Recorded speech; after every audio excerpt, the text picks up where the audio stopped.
Aujourd'hui, on va parler de Johan Cruyff.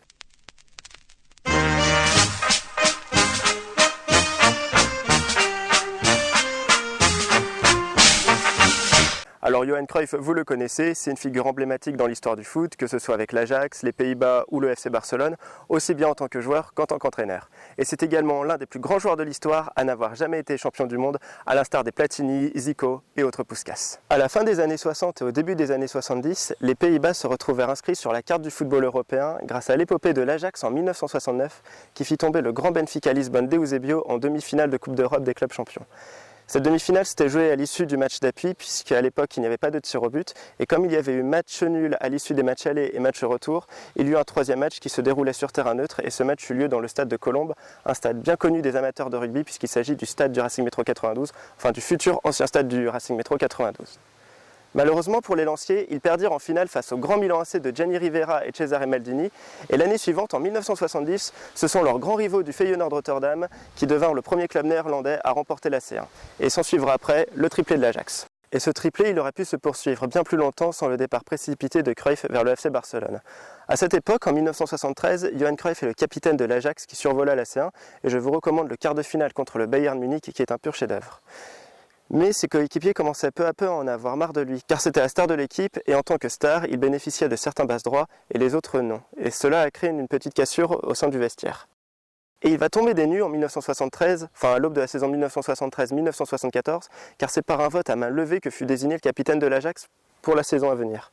Et là, comme je vous l'ai dit, il va tomber des nues, car il va être persuadé d'être réélu assez unanimement, vu la saison que l'Ajax vient de réussir. Eh bien pas du tout, il ne va obtenir que 3 voix, la sienne, celle de Johan Neeskens et un autre, mais j'ai oublié le troisième joueur qui avait voté pour lui, et c'est Piet Keizer qui va être élu assez nettement, qui va être désigné assez nettement capitaine de l'Ajax pour la saison 1973-1974. Vexé, Cruyff, parce que Cruyff c'est un mec à qui on doit tout donner et à qui on n'impose rien, et je reviendrai dessus un peu plus tard dans la vidéo, il va aller voir Koen Koster, qui est son beau-père mais également son agent, car il travaille avec Puma Pays-Bas, et Cruyff est un athlète Puma, je reviendrai dessus juste un peu plus tard également. Et il va précipiter son départ vers la Catalogne et plus précisément vers Barcelone pour rejoindre Rinus Michels, son entraîneur de l'époque, à l'Ajax. Mais pour vous donner une idée de relation entre Rinus Michels et Johan Cruyff, c'est à peu près la même qu'il y a eu entre Sir Matt Busby et George Best, ou plus récemment entre Guardiola et Messi. Tout au long de cette Coupe du Monde 1974, une équipe impressionne son monde. Cette équipe, ce sont les Pays-Bas, bien évidemment, sinon j'en parlerai pas. Mais il y a une chose qui intrigue en plus de leur jeu extraordinaire, c'est le maillot de Johan Cruyff qui est différent de celui de ses coéquipiers. En fait, à l'époque, les Pays-Bas sont équipés par Adidas, et donc la marque aux 3 bandes. Mais Cruyff, lui, est un athlète Puma, et en tant qu'athlète Puma, il refuse de porter le maillot qu'Adidas a confectionné pour l'événement. Adidas, bien évidemment, va être furieuse et va demander des comptes à la KNVB, lui demandant notamment de ne pas faire jouer Johan Cruyff de tout le mondial s'il ne veut pas porter ce maillot. Bien évidemment, la KNVB refuse, dans la mesure où, d'une part, c'est un manque de respect vis-à-vis des supporters, et d'autre part, sportivement, ça les mettait dans la merde. C'est un petit peu comme si le Real Madrid ne faisait pas jouer Cristiano Ronaldo parce qu'il était sponsorisé par Nike. Là, c'est à peu près la même chose, sauf que c'est dans le cas d'une équipe nationale. Et donc ce qui va se passer, c'est que la solution la moins pénible pour Adidas et la moins pénible pour la KNVB, c'était de confectionner un maillot unique pour Johan Cruyff, un maillot à 2 bandes, des shorts à 2 bandes, des chaussettes à 2 bandes et même des survêtements à 2 bandes. Et d'ailleurs, il faut savoir que Johan Cruyff, c'est quelqu'un qui est toujours parti au bras de fer avec ses dirigeants. Déjà à l'époque où c'était un jeune joueur, il s'était fait suspendre 1 an après s'être pris un carton rouge, mais après avoir protesté contre le fait justement que ses dirigeants voyageaient en classe business et pas les joueurs. D'ailleurs, quelques années plus tard, Cruyff déclara, c'est dans les années 90 il me semble, ou au début des années 2000, mais peu importe, il déclara que l'argent que versait Adidas allait uniquement dans les caisses de la KNVB et rien n'était perçu par les joueurs pour porter ce maillot Adidas durant cette Coupe du Monde 1974. Et c'est ainsi qu'est né le mythique maillot numéro 14 des Pays-Bas lors de cette Coupe du Monde. Déjà l'histoire est drôle, enfin en tout cas personnellement je la trouve drôle, sinon je ne vous l'aurais pas partagé en vidéo. Mais là où ça va aller plus loin, c'est que quelques années plus tard, Johan Cruyff va lancer sa marque de vêtements. Est-ce que vous sentez venir le troll? Cruyff va commercialiser son maillot avec les 2 bandes et floqué du numéro 14. Adidas bien évidemment va à nouveau être furieuse et va demander via des courriers d'avocats à Cruyff et à sa marque de retirer ce maillot de la vente.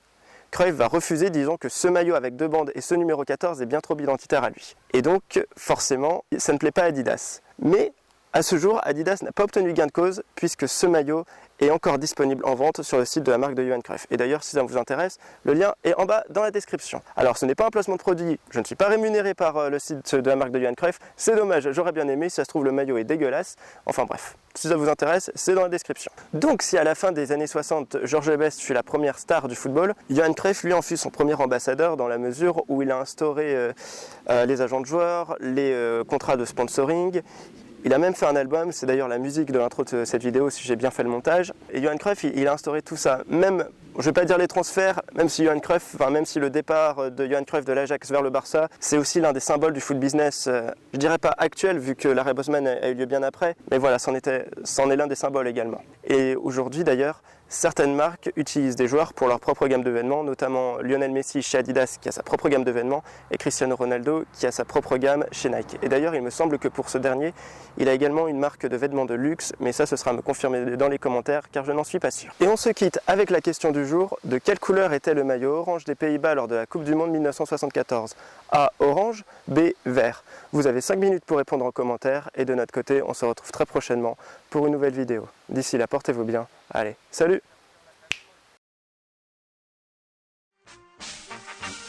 In het Casino Paleis was het steeds prijs. Ik won en nam steeds champagne op ijs.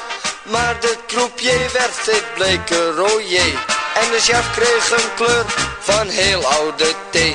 Maar toen daar de bank juist door mij springen zou, zat ik daar toch maar weer mooi in de kou.